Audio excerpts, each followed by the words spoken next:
Welcome to the Sage Family Podcast, where we explore natural homeschooling, gentle parenting, simple living, and family adventure. I'm Rachel Rainbolt, the Sage Parenting Coach, coming to you from the Pacific Northwest, where I live wild and free in connection with my 3 wildlings and the Papa Bear in our fixer-upper on the beach. This is episode 49, and today I'm here with Kim John Payne talking about simplicity parenting. Kim is the author of the book Simplicity Parenting and has spent 27 years as a consultant, speaker, trainer, school counselor, adult educator, researcher, and private family counselor, working to help give voice to the feeling that something is not okay about the new normal of overwhelm. So join us around the campfire and let's get living the family life of our dreams.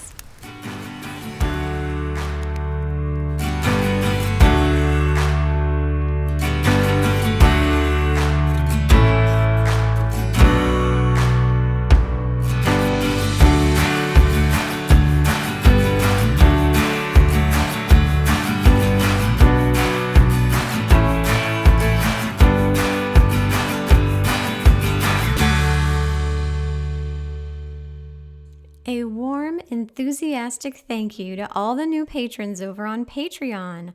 Shout out to the new sing-along friends, fire starters, and bonfire besties who are supporting the show with $5, $10, or $20 a month. Thank you Nikki Haynes, Stephanie Kapadia, Jessica, Becky Keeler, Namrata McMail, Amanda Chung, Robin Weber, Lindsay Wilson, and Christina Kegler. Over on Patreon, I do a monthly video Q&A, which is like mini coaching, and I share exclusive content like the first draft of the new money chapter for the upcoming Sage Minimalism book, and a controversial portion of this conversation on technology. You can do your part to create the world you want to live in by supporting the people doing the work that makes a difference. Feed what you want to see grow at patreon.com/sagefamily. And now the adventure of the week. With the pandemic, all of our regular classes and programs have been canceled, except sailing, where the kids are outdoors and in their own separate boats. So as you can imagine, sailing, which is Bay's greatest passion, is life for us right now.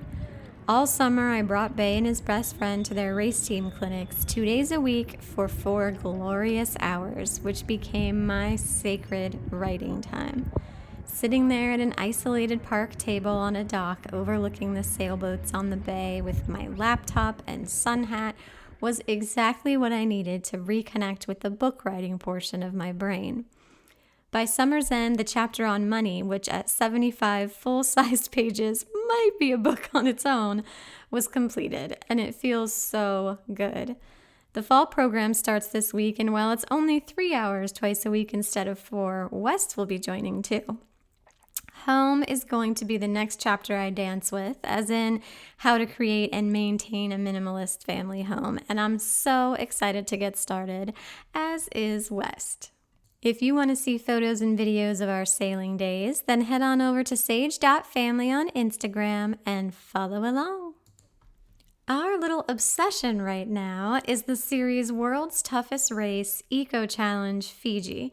It's a reality show for the whole family with Bear Grylls on Prime Video that I get absolutely nothing from recommending. We laughed, we cried, we cringed, but mostly we were inspired. It really highlighted the mantra, "We can do hard things," in ways that pushed our preconceived notions of what humans are capable of enduring. So many rich conversations were spurred, though my favorite part was the relationship between a father and son race team, but I won't spoil it for you with any more details. And now, on to our conversation with Kim John Payne. Halfway through the book Simplicity Parenting, Kim John Payne had me giving a standing ovation with a dramatic slow clap. He was describing a lot of the work I was doing with families and giving words to the powerfully positive effects I was seeing. So I'm so excited to share a conversation with him today. Welcome to the show, Kim. And thank you for the slow clapping, Rachel. I might have heard it. Who knows? I'm hoping you'll kick us off by sharing your story with us. So just tell us who you are, what you're passionate about, and how did you come to this work of simplicity parenting? Sure. Yeah, the way in which the whole idea of children needing a childhood started framing for me is that I worked with so many children and teenagers who'd had that childhood taken from them.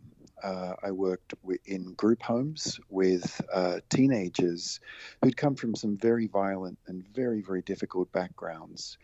And I noticed their level of stress was particularly high. And at the time, and this was the beginning of the journey, really, at the time I was at college during the day studying psychology, and I always add quickly, and I'm okay now. I'm fully recovered. It's a long recovery, and I was attending a lecture by a wonderful psychiatrist who had was talking about what we now know as PTSD. Back then, he called it trauma response. And as he was talking about combat veterans, which weren't doing so well, that were having trouble readjusting, I was thinking he was describing the kids in my group home. You know, he would talk about nervous, jumpy, hypervigilant kids, and I'd think, oh, that could be any number of children that I came to really care for in this group home. He would talk about children who couldn't return to he was talking about combat veterans, I beg your pardon, who couldn't return to a restful state. They were always on moderate to hyper alert. And I thought, my goodness, that's like Warren and Anna, you know? And then he would talk about over-controlling behavior. And I think that was like Mitch and Danny. And then, so I'm sitting in this lecture hall listening to him talk about combat veterans, and I've got this vivid picture of these lovely but kids who'd come from such hard backgrounds. So I approached him and asked him about, is it possible that kids that weren't in war could have these backgrounds? And he said, well, it's not strictly a part of what I'm talking about in my background, but I'd love to visit. And of course, being just a young undergrad, I said, oh, would you please? And so over the years, right up until his death, that we remained in contact. And then after I finished my time at college and living and working in this group home, I volunteered, and I was in various sites throughout Southeast Asia, in some very, very hard places through Jakarta and up through Bangkok, and then eventually to the Thai-Cambodian refugee camps just at the end of the Vietnam War. And there again, I saw nervous, jumpy, hyper-vigilant, over-controlling kids, very much the same. And I stayed in contact with Dr. Taylor, my friend back at university, and he was encouraging me more and more and more to explore this. But basically, Rachel, I was looking at populations of kids in these refugee camps who had a lot of their childhood years stolen from them. And so I decided to do some study into that, some postgrad study in the UK. And I opened a little counseling practice. And I thought, phew, my years in war zones, working with gang members, abused kids, and I had this image of, sort of James Herriot, all creatures, I just had this picture of a little quiet practice. But through the doors came kids that looked just like the kids I'd left in Southeast Asia. And perhaps not as intense, but completely recognizable. And when I looked into these children's backgrounds and really explored what was happening for them, there was no life-threatening events. And this was the kids I'd been working with had their lives threatened. They had come through landmined areas. They had come through bombed out. I mean, you could understand. But these kids looked like wartime kids in the UK, only that wasn't present in their biography, and it was a major puzzle. And what I came to recognize over that year or two as I was studying this, and it was really rather a new thought. It hadn't been coming up for a lot of wasn't on the radar, at least, of a lot of postgrad psych students and so on, was that the effects of stress can be slightly under the radar, but cumulative. And that was the key thing, that stress could build up cumulatively. And now the obvious thought is, well, then where is that stress coming from? And because you look at these kids' lives, like you would look at them, I'd look at them and you think, they're living, okay, but what is so different? And what I came to recognize is that the one consistent pattern across all these kids was that they were living life very fast. They was too much, too soon, too sexy, too young, just overwhelming. And it was overwhelming them. And their response was an overwhelm response. And that's how I came to think of it, as the overwhelm response, where their emotional ability and their neurological systems and their were just not able to cope with the fast pace of life, and that had built up and built up and built up to the point where I came to think of it as the undeclared war on childhood. So I'll share that my background is in marital and family therapy. And as I had always worked with young children and families. And as I went through that graduate study program and was working in practicums and such, I kept coming up against this term like evolutionary mismatch, like resonated with me a lot, where I kept seeing all these very like normal human needs being expressed by the children and them being completely unmet or met attempted to be met in inappropriate ways by like the systems, the schools, the parenting, like the mainstream parenting approaches and such. And so when I read your book, it really helped to tie that to this cumulative stress reaction. And it was incredible for me. And I think it's so valuable for a lot of families to understand too. I mean, you describe witnessing those complex PTSD-like symptoms in our mainstream children, and you called it the cumulative stress reaction. And that term was just like a light bulb for me. And then you describe how the cumulative stress kids are put under today pushes their natural quirks across the spectrum into disorder. And that reactive state, which you refer to poetically as a soul fever, puts kids, quote, at odds with the world and most of all at odds with their true selves. So the too much and the too fast, like what are most parents doing that is leading to that cumulative stress reaction? Or flipped the other way, like what could they do to reduce that soul fever? Yeah, great question. I remember bumping into an evolutionary neurologist, and I thought that was the most absolutely fascinating job. I think when I was perhaps 15, I would have thought that it would be the most boring job on earth. But later on, I thought, oh. And so I asked her, we had a very good conversation where I asked her about children's ability to adapt to this new normal, that's become so ubiquitous. And I said, how long would it take the brain to adapt? Now, part of her answer was troubling. Well, actually, all of it was troubling to me. But the first part of it was, she said to me, well, for the first time in human evolution, the amygdala, the fight or flight brain, is actually growing.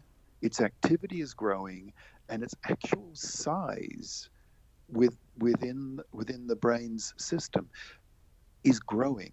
We are actually de-evolving as a species, and that has never, ever happened before. Now, that was not such great news, although I thought, yep, I get it. Yep. And I said to her, how long would it take children's brains to adapt? And she said, well, even if this could be reversed, because it's just beginning, uh, I, I'm guessing it would take some time, but I'd have to look into it. And so she got back to me a couple of weeks later. The phone rang, and she said, "Well, the good news is it may adapt. Under certain conditions, it might." And I said, "Great." She said, "Don't you want to ask me how long?" And I said, "No, no, not really," because I knew, I knew it wasn't going to be great. Generations. Yeah, really. And she said about 900 years. Oh my gosh. So and I said to her, "Hang on, wait. We have got 900 years ahead of our kids' ability to adapt." And she said, "Yes, give or take." And you see, I've seen this, Rachel, this quirk that you spoke about, this cumulative stress reaction, where every child has their own quirk that makes them lovable and kind of infuriating sometimes too, but they all have their quirks, right? They do, and it's, Yes. hooray, they have their quirks. But what the soul fever that you're describing, this emotional or inner fever, is when that quirk becomes inflamed by overwhelm. It's like when the body gets overwhelmed by a virus or bacteria, a fever breaks out to try and fight off the virus. When life overwhelms a child, what happens is that their emotions become fevered as they try to fight back. And now, this doesn't relate so much to the Simplicity Parenting book, but to a follow-up book I wrote called The Soul of Discipline, where I talk about in that book the kind of the overarching theme is that there is no such thing as a disobedient child. I mean, I've never met a disobedient child in my life, and I was a school counselor, and I've met some right little rotters, I can tell you. But I don't believe in disobedience. What they are is disoriented, and I don't mean that just to be semantics. These kids are dramatically disoriented by too much, by being overwhelmed, and their behavior becomes it defaults back to survival. Now, you see, when children are born, this is what Socrates, Plato discussed, is that when a child is born, they come with a telos. It's really interesting, this word telos. It means spirit seed, like the spirit intent. It's like the intent of an acorn is to be an oak tree kind of thing. And when kids come into this world, you hold them in your arms in those first minutes and days and weeks, and you think, my, what have you come to do, little person? Do you remember that kind of feeling? What have you come to do? And please let me be worthy and find a way for you to do it. I think that's almost certainly, as a dad of two kids, myself, that's been my aim is to find a way for them to manifest what they need to do, and guide it, and sometimes channel it, if they're being naughty or angry. It's just like how is that all channeled? But when a child has a quirk, let's say their quirk is to be a feisty one. Maybe they're just feisty, and they stand up and they'll say exactly what they think, quite fiery. But if you add cumulative stress to their lives, they'll push back really hard and become problematic. If the stress continues, now the stress, I've got to add, is the new normal. Yeah. Right. And if you continue, if life continues to put stress on them, they become ODD, opposition defiance disorder, or even further, conduct disorder, burn it all down type of thing. If they are busy kids, they're just busy. They just, you do anything, you go to the wood shop or you go into the basement to do something, they're right there because they want to help you. Now, those kids, you add the overwhelm of modern life to those kids, and they become really agitated and can never settle. The kids can't settle down, can't sleep so well, or always is fidgeting, But if you add more stress to their life, it just keeps going on. Mm-hmm. That's ADHD. And, we've got ODD, PDD, ADD, OCD. There's no shortage of Ds. And what we found in the studies that we did, in these pilot studies in particular, we had a very, very simple thought, myself and the team, was what about if we minimized the new normal of the supersized, fast-paced, unrelenting demands of life that have got 900 years ahead of our kids' nervous systems? What about? I mean, it's a very, very simple thought, which is kind of unusual if you're doing a doctoral program, but it's a very simple thought. And so we did. And what we found is that so many parents said, I feel like I've got my little boy back. I feel like I've got my little girl back. Can we keep doing this? And I said, well, absolutely. The study's finished, but I won't tell anyone. Keep doing it. I'm Australian. We do this. And, Rebel. Yeah, really. Well, you guys can't talk. Americans are really good at this too. And so, yes, absolutely. And although the study was now closed, but what that we found is the very same thing that is their so-called disorder. If life calms and becomes rhythmical, predictable, if the amount of scheduling is dialed back, because these kids are so overscheduled, and particularly if the amount of screens, which really overwhelms them, the amount of fast-paced, flashing screen images coming at them, if those things, and we had different cohorts for different, we really, really looked at this in our pilot study. What happened is that the very same thing that was their problematic behavior or even their disorder, when given a balanced life, became their gift. It was actually their gift. The busy kid became the mover and shaker. The child who is oppositional just became the child who would stand up for things when they were wrong. The child who was obsessional just knew the shape of things and could bring order to everyone around her or him or them. And so what we found is that these kids started becoming, that was the thing that was their disorder, was their superpower.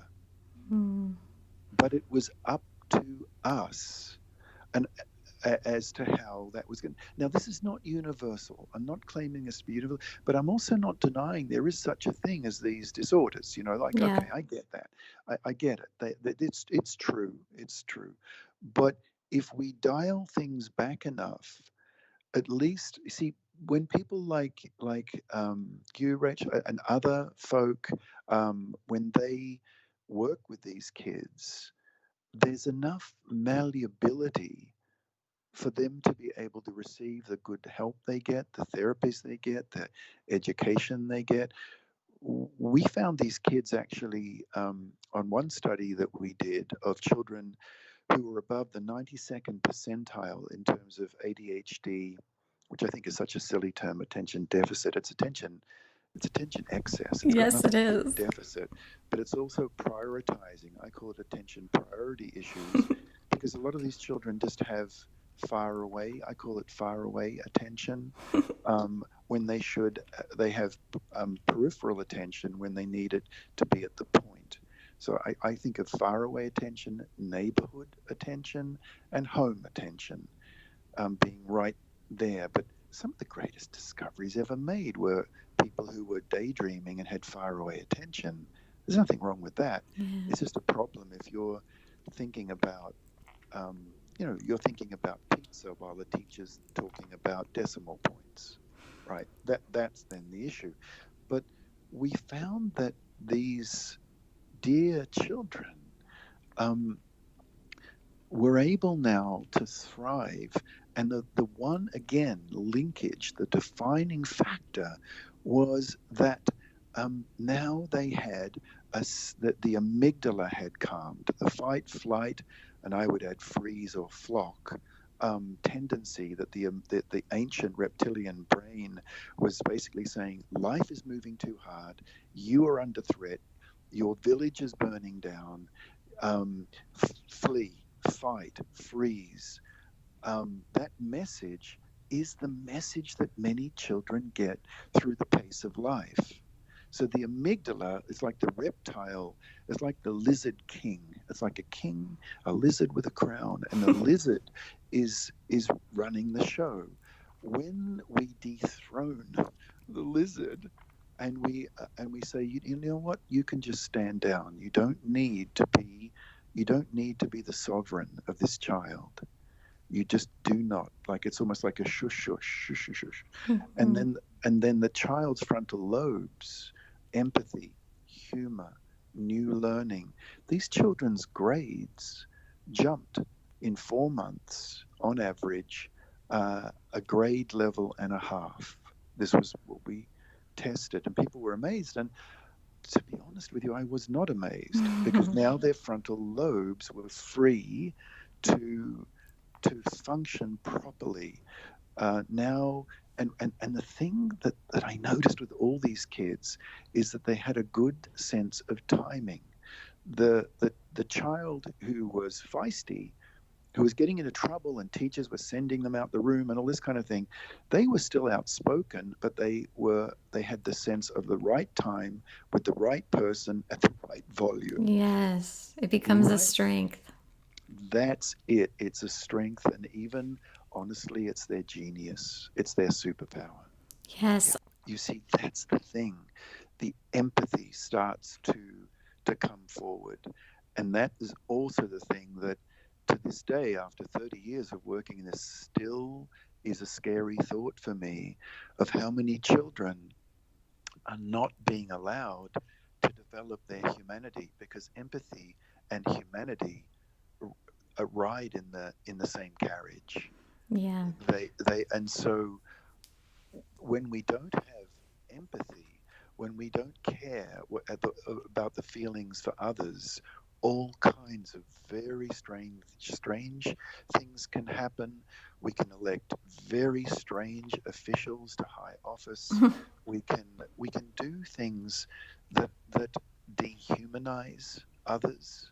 Yeah. And it's a path that particularly worries me, which is conversely why I'm just thrilled at how many people now have become a part of the Simplicity parenting community. Like, we have over 1,200 coaches now around the world, which is it's a very quiet, really humble movement that just where parents will do a very simple training. It's a bit, well, it'd be ironic if it was complicated, and wouldn't it?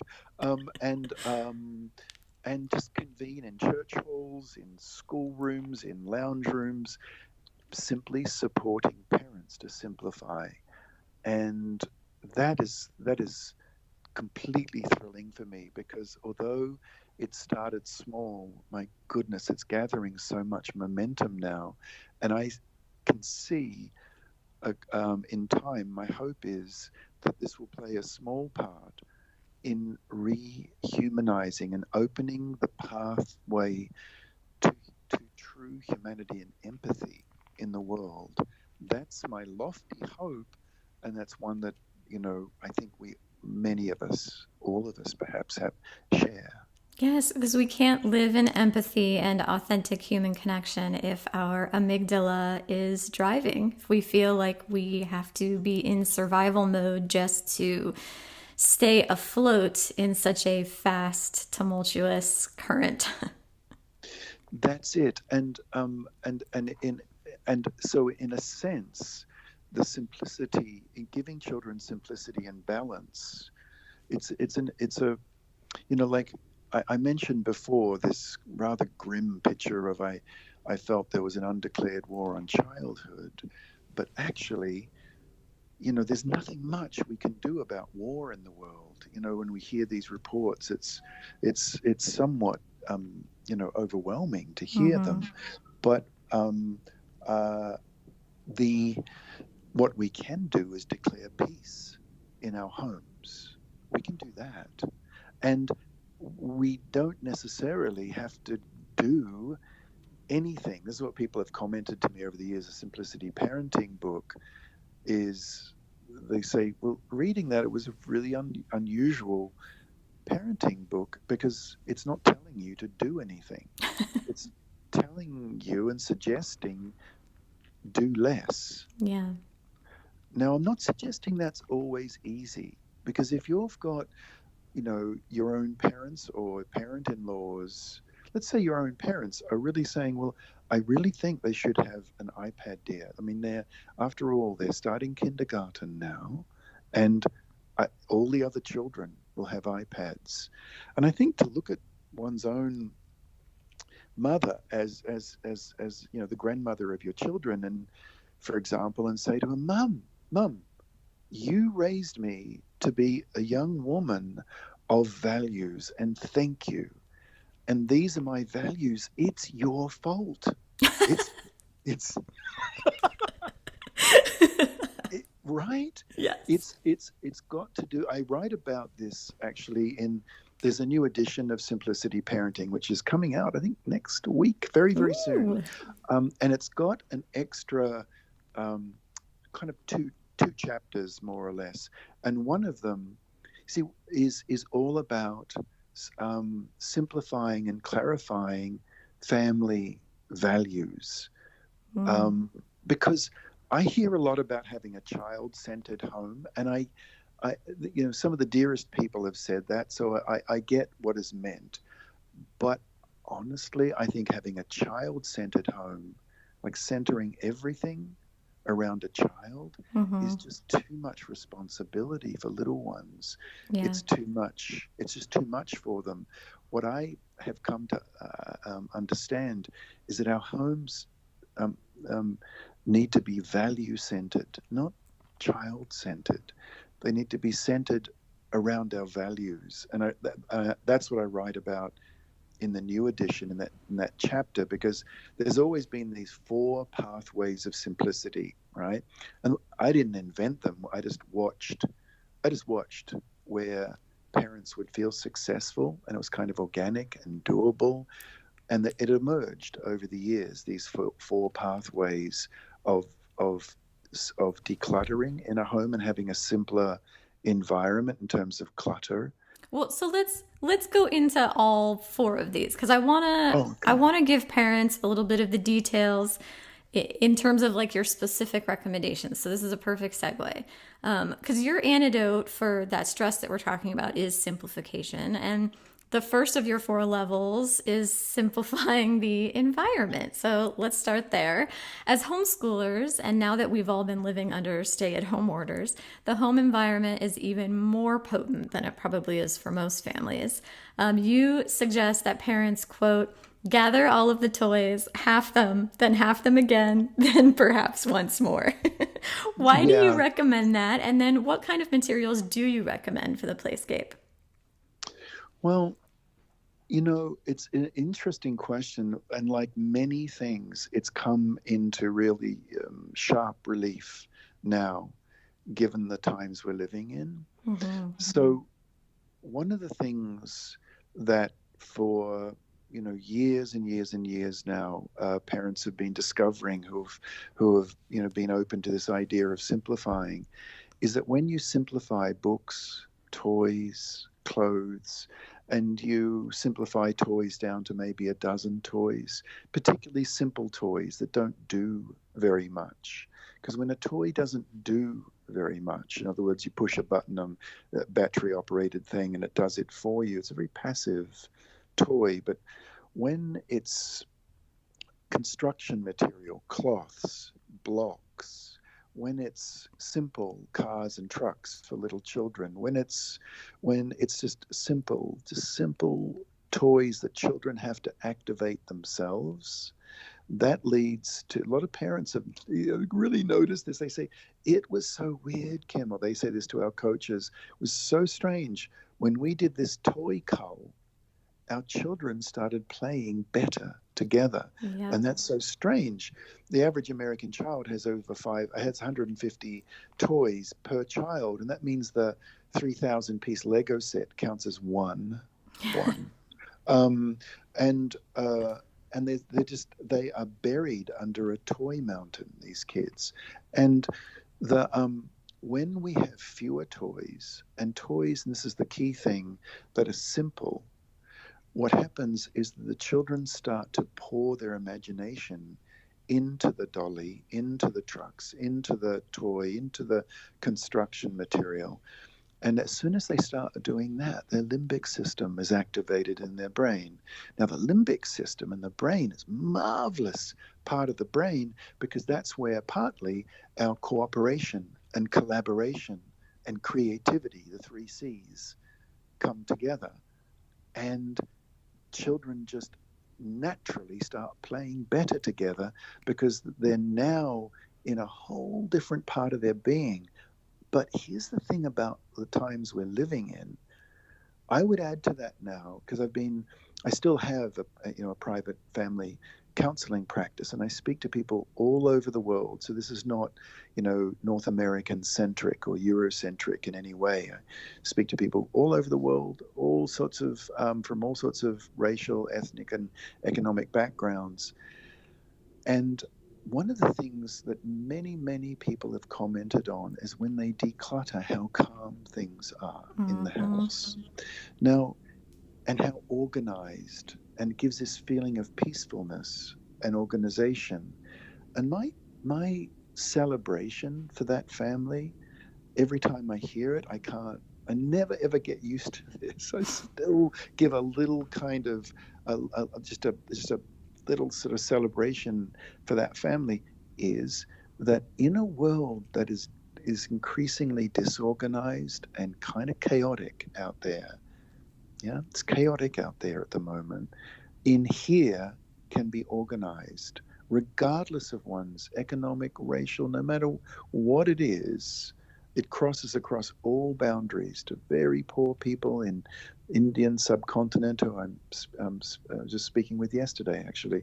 All kinds of folk now through, Skype. We're talking through Skype today, and people all around the world have this ability.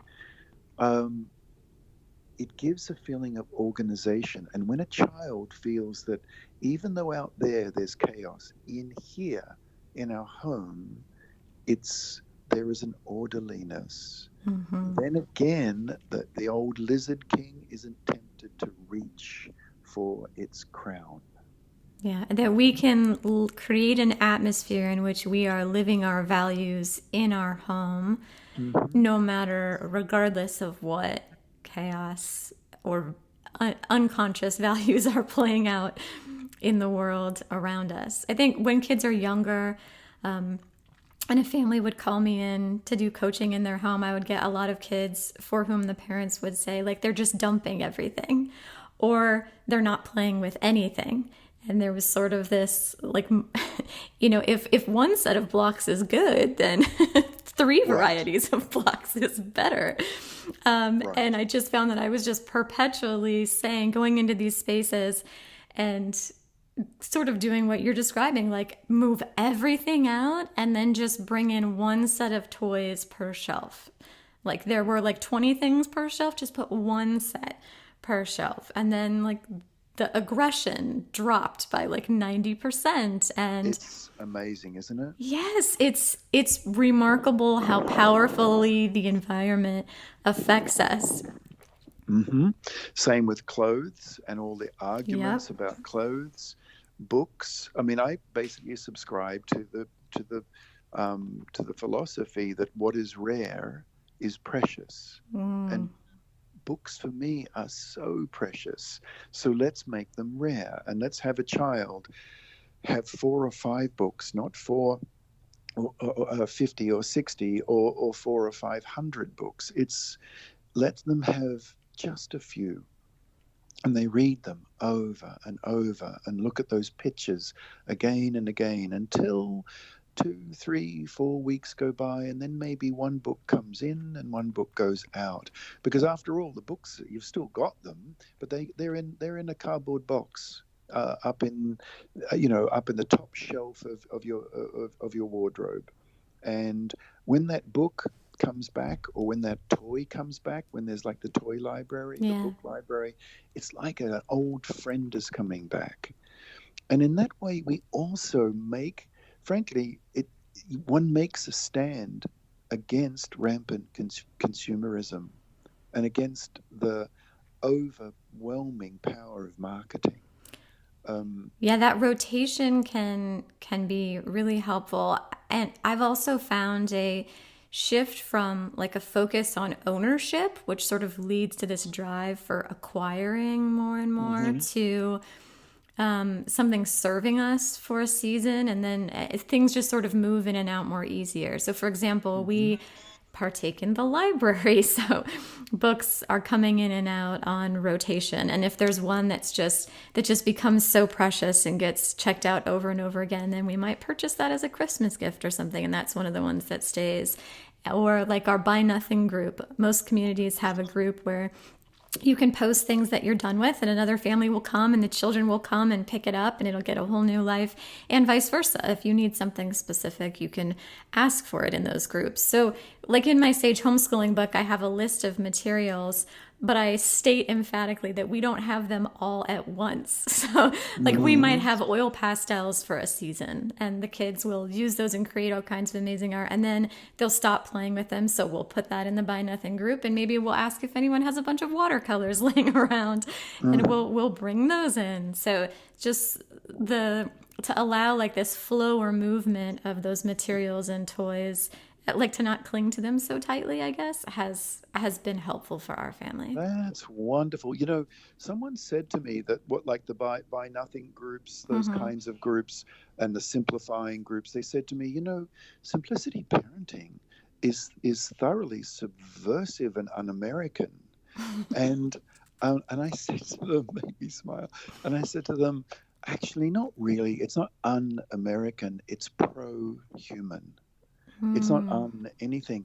I went to I managed to get entrance to, this is just recently, to a conference that I'd been rejected from, over the last 5 or 6 years. It was a conference on marketing to children. And I wanted to infiltrate. And I love it. And the problem with writing a so-called best-selling books and so on is they check people out, apparently.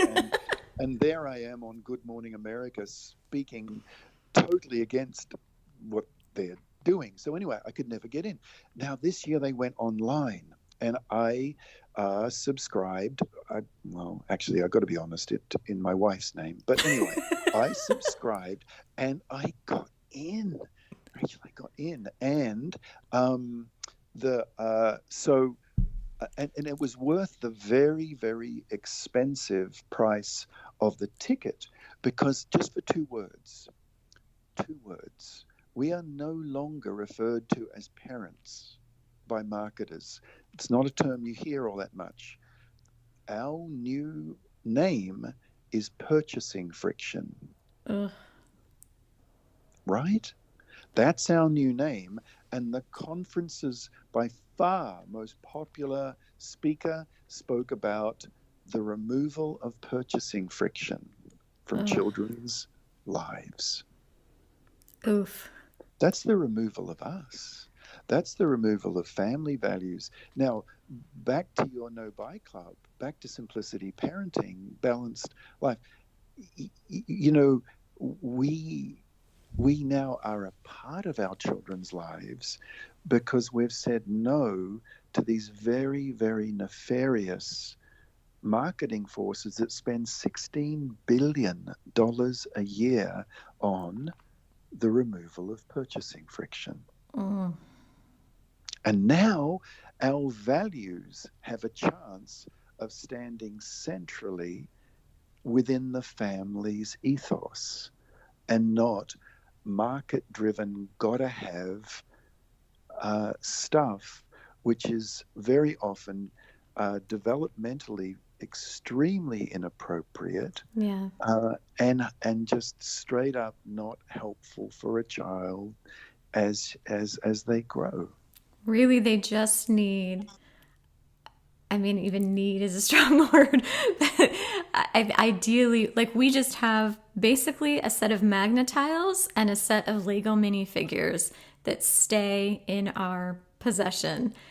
Anything else that comes in or out, it's sort of a consumable or something that might come in for a season and then get passed on.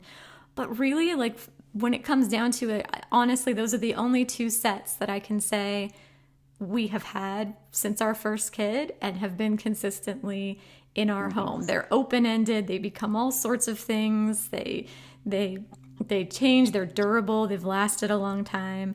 And I mean, when I think about all the billions of dollars that are spent on toys, it makes me feel nauseous. Mm-hmm. And so that really was a wake-up call. The second pathway that you mentioned, there's these wanting to look at these four pathways. The second pathway was that we noticed of how do we give children a childhood? How do we do simple, doable things that have our children edge towards their genius? And that is to give them a rhythmical and predictable life. And I don't mean boring routine, because boring routine, doing what you're told to do, when you're told to do it, on your own, it's very disconnecting, actually. Yeah. Rhythm is warm, connecting. You do it with a child. You do it at the same time every day. You wake up in the same way. My children, I would go into the room. I would sing the same little song every morning.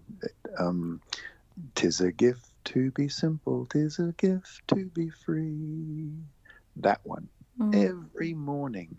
Light a candle, wake them up, sit on their bed. One gets a back rub, the other gets a back rub. This is 30 seconds worth. This is not, Yeah. this is not sort of with this quick little stroking of their back, and then up they get, and there are their clothes laid out, each on the chair, the t-shirt and sweater on top, then the trousers, then the shoes. No clothes wars. That was all done the night before when we set them out. So when they closed their little eyes, they could see what they were going to wear the next day. No question. No arguments. There it was. Touchstones of consistency. That's usually how I describe rhythm when I'm working with parents. Like in our family, no matter, we do a lot of traveling and such, and no matter where we are or what we're doing, when everybody's ready to settle in for bed, they all pile on whatever bed I'm sleeping on and pass me the book. Right, but those touchstones, actually, Rachel, what they do when you have the same, as much as possible. So you see, sometimes we can't have rhythm. Life happens, but we can have predictability. You can predict a little bit about what's going to happen that day and give a child a picture of it. And when you travel a lot, or when something hard happens in a family, a bereavement, a big journey to go to a funeral, or whatever it is, then you have a place to return to within a child's being that is very settling to them, because they know that piling on to that bed and where's the story, Mum? They just know that no matter how unsettling the day has been, that the day is going to end for your family in that settled way.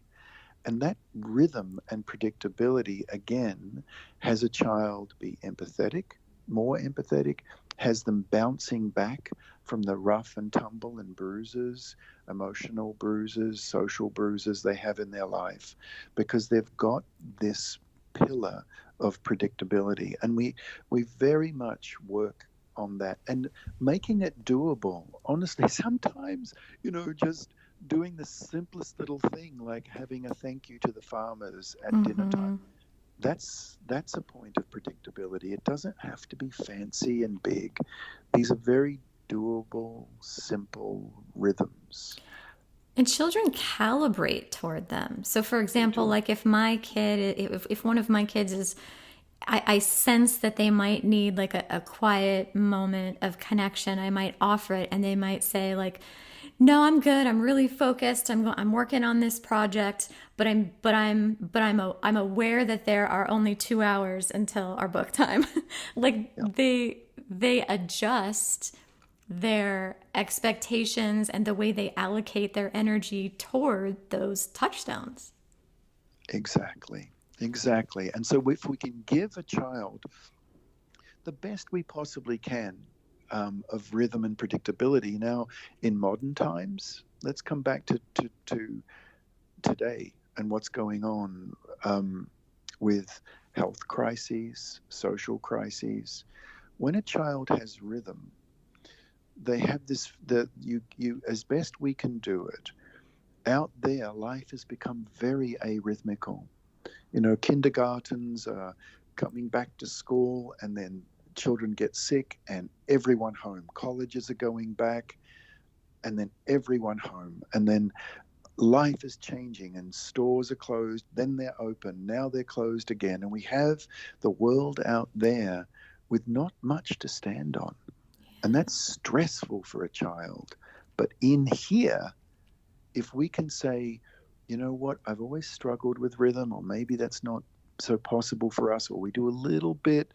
But my advice right now is focus hard and just go the extra mile and do whatever we can to give our children rhythm and predictability in here within the family, given all the constraints, social, economic constraints, poverty constraints, parents working, one working double shift and another full time as well, and having to educate the children at home as well as try and hold down a job. There's a lot going on, but having rhythm it's kids get into a slipstream of it, and it's almost like you've got an extra partner. Rhythm is like having another partner in the house, because the kids then don't become quite so antsy. And if they do, you have these touchstones you can go back to. So in a world that is rapidly changing, shifting, moving, opening, closing, rhythm is one of those consistencies that we as parents can, to a certain extent, control. Whereas whether the school opens or not, the stores open or not, that's beyond our control. Let's focus on things that are within our control. Ah, beautiful. Okay, let's talk about schedule. So, simplifying the family calendar is the area I would say initially garners the most resistance in my experience, as people perceive all of these commitments as beyond question or completely fixed or utterly immovable. So, I often start by empowering parents with the knowledge that everything in their calendar is a choice. And when we better align those choices with our values, there will be space for all the good stuff they crave to blossom. And I have to say, this is where I have seen the greatest gift of the pandemic, or the silver lining, as all of those classes and birthday parties and obligations have disintegrated. And kids, siblings especially, are really thriving in many surprising ways, or not surprising to me, but surprising to a lot of people. So what should we keep in mind as we intentionally design our family schedule in a post-pandemic world? Yeah, it's like this won't be the last bump that we have in it. It's many people are talking about the future is is a little uncertain with global warming and climate change. So what's super important for me is to build the family arc before the ongoing social flood. And in that sense, scheduling, like soccer on Monday, ballet on Tuesday, piano lesson on Thursday, soccer again on Friday, and then psychotherapy on Saturday to cope with it all, it's just too much. I think of it this way, is that our children's little beings are like a vessel, and life pours into that vessel. It's like a tap turned on, pouring into that vessel. Or the clubs they have, the play dates they have, the sporting events they have, all the after school activities. It's like pouring into their vessel. And for many children, that vessel is filling so rapidly that the nurturance that can be gained from all those wonderful things, it's all good for the most part, but it's like way too much water is coming into that vessel. They've passed saturation and moved into drowning. Well, it's spilling over the edge, and that spillage is what we call difficult behavior. That spillage, if there's too much spillage, becomes a survival. And so my point with all these wonderful things children can now do is to judge it so that the cup fills just the right amount. And for most kids, honestly, I'd say 6, 7 out of 10 kids that I meet at a guess, what they're helped by is parents having the courage, and it is a courageous thing to do, is put their hands on the tap and turn it down. Turn the tap down so that there's not the spillage. So then this is a key ingredient in a child being at their best, totally being at their best. Now, what's coming into their cup doesn't give them, because none of us want to raise our children with a false sense of entitlement. We all want to raise our children with a sense of gratitude. And so having less is a very powerful piece in having our children be grateful for life, grateful for what they receive, rather than feeling entitled to what they must have, and then nagging and bugging us to achieve it. Dialing back on scheduling, whereby when you look at the week, and I write about this, and I was taught this by one mother, where she was, saying for every calm day on the calendar, you can have a stimulating day, an S day. I have a C day. The father was the main culprit once, an S day, a stimulating. So they agreed that calm and stimulating need to be balanced through a child's week. Yes. I think of it like breathing. Like we inhale and then we need time and space to exhale. Totally. Yeah, like the inhale is like where you're taking in an experience and new information and stimulation, really. And you can't just indefinitely inhale. Like you have to have the time and the space to exhale. No, it's emotional. Otherwise, it's emotional asthma. Yes. And just give children the gift of boredom. Just let them, because out of boredom comes creativity. Yes. And creativity is more and more and more self-motivation, self-creativity, self-initiated innovation is what children are going into a world whereby 2040, over 60% of all employment will be self-employed. Mm-hmm. Right? So giving children the space to be self-creative, self-motivating, it all begins with boredom. Yes. In the home days that follow an adventure day for us, so we have one adventure day followed by 2 home days. That tends to be our balance. That's where I see all of the learning from their experiences consolidated as they are bored, quote unquote, they play it out. They talk about it. They write, they sing, they ponder, they engage in that self-directed learning. So they take the inspiration they got and then they dive deeper with it in all these interesting, fascinating ways. That's where those new pieces they picked up get integrated into their web of understanding. You have to hold the space after those experiences for those things to happen. Yeah. Oh, Kim, thank you so much for joining me for this conversation. It has vastly exceeded my expectations. You are so kind and stimulating and calming and just all of the things I could have hoped for. So thank you so much for coming on and talking to me today. Oh, totally. Been my honor. Really, I'm so glad we were able to talk today. I only had Kim for an hour, and we ran out of time to really dig into his last tenet of filtering out the adult world. But he did speak to the issue of technology, including answering your question of how and if his position on technology has evolved during this time of social isolation. And I'm going to post his answers and then my response to what he had to say as a bonus over on Patreon. We also didn't have time to go over his recommendations for diving deeper into this topic, so I'm jumping in to encourage you to read his book, Simplicity Parenting, which I have added to the Gentle Parenting book list. I'm also going to link in the show notes to his book, Soul of Discipline, his Simple Parenting podcast, and his website. I'll also share that after I ended the recording, he let out a "yay for us" that really just made my soul smile. He is as wonderful, kind, and gentle as he seems, my friends.